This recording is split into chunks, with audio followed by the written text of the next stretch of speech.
Hey guys, welcome back. Richie here from RW Hobbies. Today we're going to look inside something a little bit different. We keep the theme of civil aviation and we're going to look inside the box of limited edition Revell's 1:144 scale 747-8 in the Cargolux mask delivery.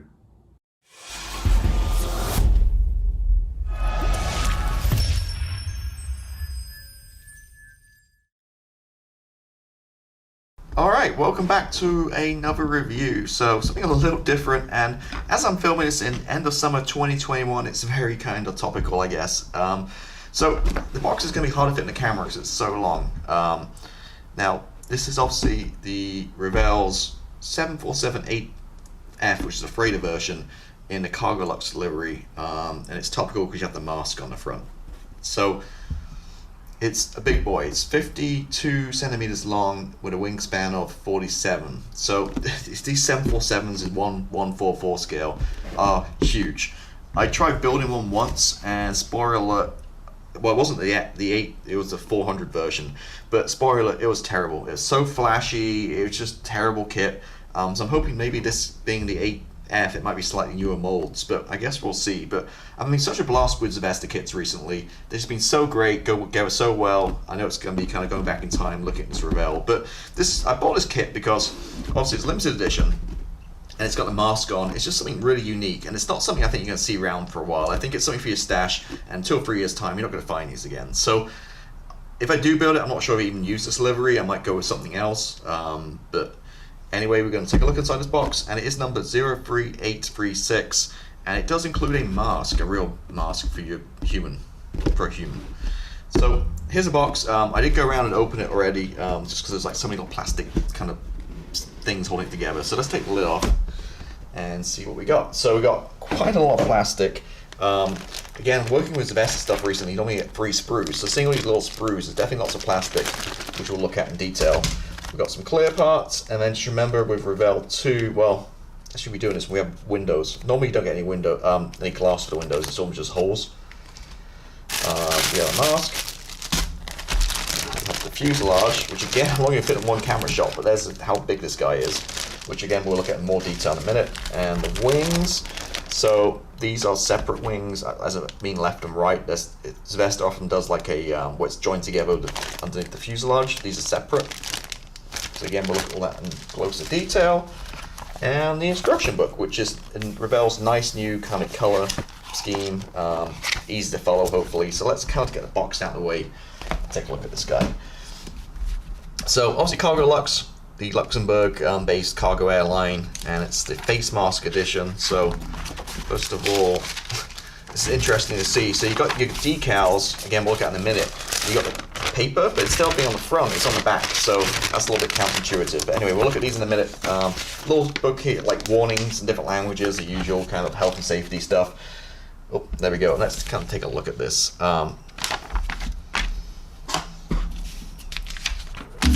So all our little warning things, the colors, Revell, typical style, you know, have mixing stuff. I wouldn't use their paints, but whatever. We've got call outs of what plastic we got. Layouts, looks like we have 2 sprues. Well, it's going to be more than that, surely. Oh yeah, on the other side. So we've got pictures of 4 on the front here, and on the other side we've got the rest of it laid out, so it's over 2 pages. And we get straight into it. So looks like we have 2 configurations. You can have it wheels up in flight or wheels down, and you do get a stand with it by the looks of it, so you can put it on the stand. So either way, I always like to do mine with gear down on the ground. We're going along here to start with the cockpit tub. Well, not tub, but flight deck. I'm used to using military aircraft. So flight deck, should I say. There's a little bit of detailed seats and stuff. I'm not sure you can see any of this stuff in this scale. And then looks like we've got a few pieces for the nose gear. The nose gear goes together first before you put it into the fuselage. Well, again, depending on your options. So each step along the way here, it's kind of not easy to spot the difference between them, but every single part, you got to look for your logo. If it's got tiny little wheels underneath or if it's wheels up. Again, it's a little bit hard to see on the instructions. You need some good eyesight, but looking here, look, wheels down, wheels down. So again, you're just looking at each one, make sure you're following the right section. Nose gear, again, quite a lot of detailed parts going in on here. It looks like we've got main gear going on, a couple of holes in your drill. Okay, adding your clear parts on the inside. I personally would probably always fill my holes with milliput and then just use decals. But if you're using the clear parts, obviously not many windows being a freighter. Looks like we have to cut a few little parts off here and there, a few little tabs and stuff. Just following the instructions through. Again, looks like the APU exhaust goes in the back. So before you button this fuselage up, there is quite a few little parts that need to go on here. And we have quite a lot of nose weight. It says kilograms, but I'm pretty sure that's just the symbol. It's 40 grams. So what's that? That's like 2 ounces almost. That's quite a lot of weight, 40 grams for nose weight. Then we sandwich the halves together. Then there's like the belly separate part underneath, which helps with the seam lines, I guess. Then wings and stabilizers. I'll be interested to see the fit on this. If possible, it'll be a lot easier to paint these separately and add them at the end once it's all decaled and painted up. But again, it depends on the fit, if you need to do any filling or not. Then we move along here, section 34 are the engines. Obviously 4 big engines, being a 747, 8. And looks like nice detail here with the fan blades, telling you black with silver leading edges. Again, quite a lot of parts here working the engines. These are nice, quite detailed instructions compared to the Zvesta, which is like a 1-page call out. I'm looking around here. So I'm actually working with Zvesta's Dreamliner, and this is what we get for the instructions. 1 piece of paper, and that is it. So this is Zvesta for you. Again, very simplified, but here obviously there's a lot more going on, more parts, and very much more detail, I think. But obviously the proof's going to be the plastic, how crappy it is. Hopefully it's good. So engines, again, personally I would put the engines at the very end once the model's completely finished. We got the 4 engines. And then here we switch on to, if we're going to do in-flight, we're obviously going to put the doors, make it closed. If it's on the ground, the doors are going to be open with the gear down, obviously. Again, well, we're looking at part 51 already, so there's very detailed instructions on this, a lot going on. So, a couple of doors, again, looking at your options, whether you can have the gear up or down, putting the glass in for the flight deck. Then the stand, so it does come with a stand, it's like 3-part stand. I never throw stands away, especially with the Zvesta ones, because they're always handy to have, because if you're not going to use it for these aircraft, you can use them for like military jets or anything in the future. They're always handy to keep the stands, even if you're not going to use them. So stands there, I'm just showing you put the stand on. And paint model opponent, do not apply decals or cut out paint masks. So it looks like, so I think you got to paint the, okay, yeah, so you got to paint the actual mask. It's not one giant decal, which is made for obvious reasons, because it's a curved shape, so a decal is going to be all kind of creased and stuff. Here, paint's going to look better. So it looks like we have a template here. So it looks like you may want to photocopy this. Let me just see real quick on if that's oh no, it's further on. Okay, so we're just showing. So what you're going to do back here, you want to cut out these paint masks on the very back page. What I'd probably do myself is just photocopy it and then cut them out, and that's going to be your masking here for your painting. Okay, so you're going to put the mask on, then you're going to tape around it, and then you remove the mask, and it leaves the outline of the tape, and then you're going to spray it blue, and then remove it. Okay, it's a little backwards. So the mask isn't to stay for painting, it's just to help guide where you can put the tape, basically. So you can apply the tape, and then once you apply the tape, that just goes away. Alright, I'm sure there's easy ways of doing that, but I get it. So the mask, this itself isn't actually a mask, it's just really a template for you to mask around. Then moving on to 60, we're now looking at the decals. It's quite beautiful in this scheme. Not without the mask, Cargolux and all the decals. And one thing Revell, they do nice decals, typically, easy to use. Again, we're just looking at the, it's all going to be the same livery, or maybe not. Yeah, it is. Up, that's looking down, this is the bottom of it. Just one type of livery with this, and different paint callouts and the decal locations. Now, with any airliner or civil aviation, there's always tons of different markings. You don't have to use the Cargolux. If you go and do a Google search, I'm sure you can find all kinds, like Cathay Pacific Cargo or Airbridge Cargo, or there's probably going to be tons of different ones out there if you want to change the scheme. Okay, so that's the instructions. Looks pretty detailed. And here's the face mask. I don't think we need to get out the bag, but it just says Revell. It's a face mask. The decals, which are really, really nice. Like, look how shiny that is, the colors. So I'm really like what Revell do with their stuff. They do really nice decals. And again, you can see in the light, just really bright red and vibrant colors, no problems at all, and obviously quite a lot of decals going on being a big aircraft. It's a whole big sheet. And then your mask, so you can paint the mask blue, but then here's going to be outline the mask with the stitching, separate decals. So you got to make sure you do line up and get paint that right, so these decals do match up. All right, so now the plastic. So let's look at this giant fuselage parts. I have my camera zoomed out as much as I can, but I'm sorry, I'm not going to fit the whole thing in the shot. It's just way too long, half a meter.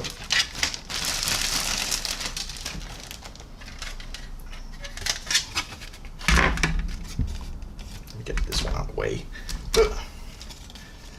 And here you go. This is going to take a wash really well. Look, there's all kinds of detail on the tail. I should catch up in the light.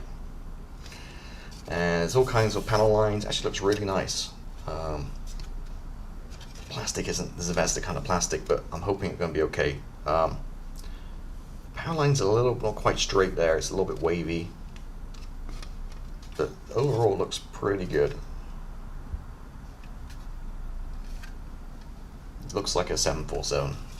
And you see how big this guy is, it's huge. So here's the other side, again it's going to be the exact same. Looking where the attachment points are, what I personally would do would cut them all off and glue the sides, glue them together and then sand and take care of it. If you sand it before you put two paths together, it's going to create, you can create like a trench and some extra filling issues and stuff. I think it'd be easier just to chop them off, put it together if it fits. I don't think they're going to impede, because look, they're on top. And then take care of any kind of filling and sanding and stuff. But yeah, this thing's huge.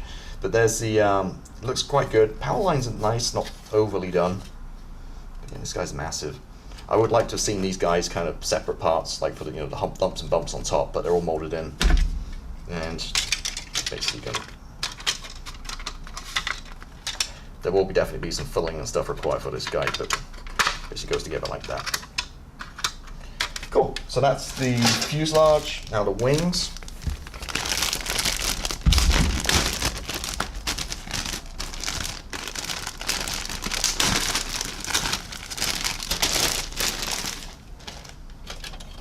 Okay, so you've got, what is that? Oh, just a bit of loose plastic. So H, so it's like the upper side and lower side. Again, really nice detail. Add a wash to it, it's really going to pick up all those panel lines. Again, you can see the size of this guy. This is obviously just one wing, and we're looking at 10 inches. So these are going to be stabilizers. Again, two parts. Huge ejection pin marks, but they're on the inside, so they shouldn't have any kind of issues with this. And just seeing there's a little bit of flash here and there, but not terrible. Looks quite good. Again, everywhere just needs a little cleanup. Again, there's a little bit of flash. This is what you get with Revell compared to Zvezda. You don't get any of this stuff in Zvezda. It's just a pure clean cut. Really big attachment points, which kind of suck. Right? See along the leading edge of the wing. They're kind of almost like half a centimeter wide. And this is 2012 as a mold. 747-8 2012, so it's 9 years old. But not seen worse from Revell, not terrible. The other wing is obviously exactly the same, just reversed. Okay, got clear parts. Again, these aren't really that important for the civil aviation, but looks like we've got some windows, which aren't the best, but I think they're going to be okay. And we've got the cockpit. Again, there's big, well, they're going to be okay. I'm not sure what this thing is back here. Again, all this plastic, see it's like flashed all around it. This giant bit of flash you need to take care of. They might be pins actually for the stand, I think, to put attached to the aircraft, possibly. Alrighty, then we've got some engine components.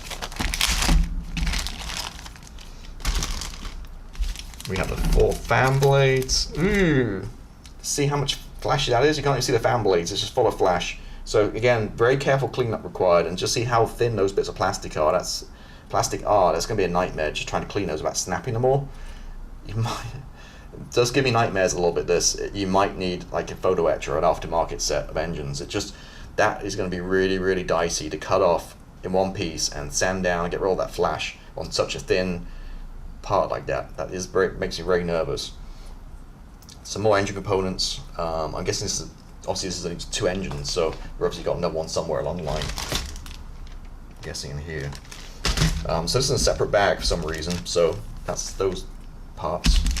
And then finally we've got another bag with like 4 screws just stuffed in.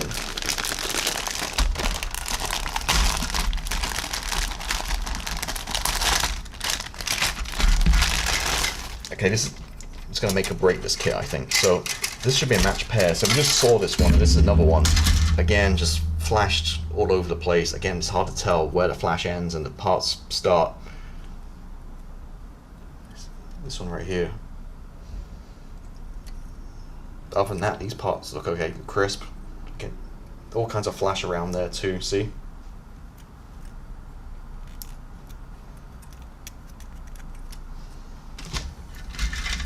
Okay, this one's just some components, looks like the gear, but wheel wells, some gear. The gear looks okay, doesn't look too flashy, looks actually quite good. This one's actually quite a crisp sprue. Again, well, let's flash on again on the gear.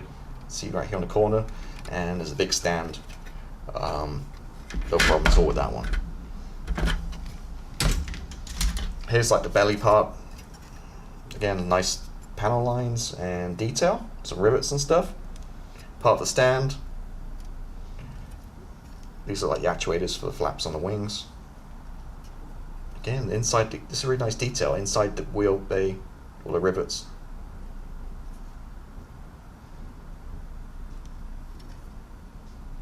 Okay, and finally the engine cowlings. It's 4 engines, and these look well pretty good.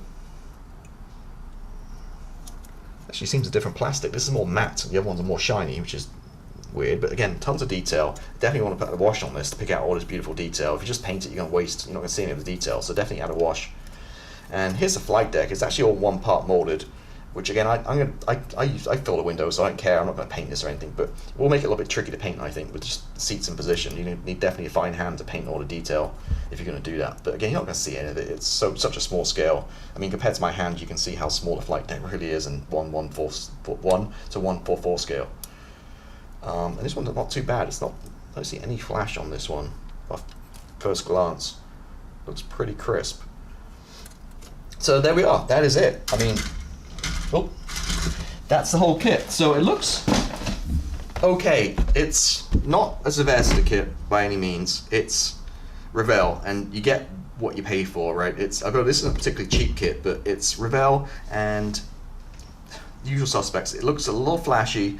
I'm very nervous about those fan blades because I covered so much flash. I'll be worried I could actually, my skill level, kind of get those kind of cleaned up without snapping them to 1,000 pieces. That makes me nervous, those fan blades. But the delivery, the decals are beautiful. There's not many of these around. It's a 747-8.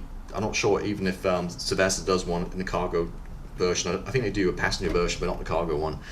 It's a huge bird. It's like I said, it's 1/2 meter by 1/2 meter. It's gonna be massive. You get the free mask, and it's limited edition. I think if you're into civil aviation, it's probably a must buy just for your stash. Just iconic, to memorize this kind of time in the world with all this virus going on and stuff. But it's it's cool livery, but again, it's not up to the standard. It's definitely a step down, and it does look like a wee handful, and definitely some filling and stuff needed. But nevertheless, just want to share this one with you guys. This is Revell's Boeing 747-8F Cargolux in the face mask livery.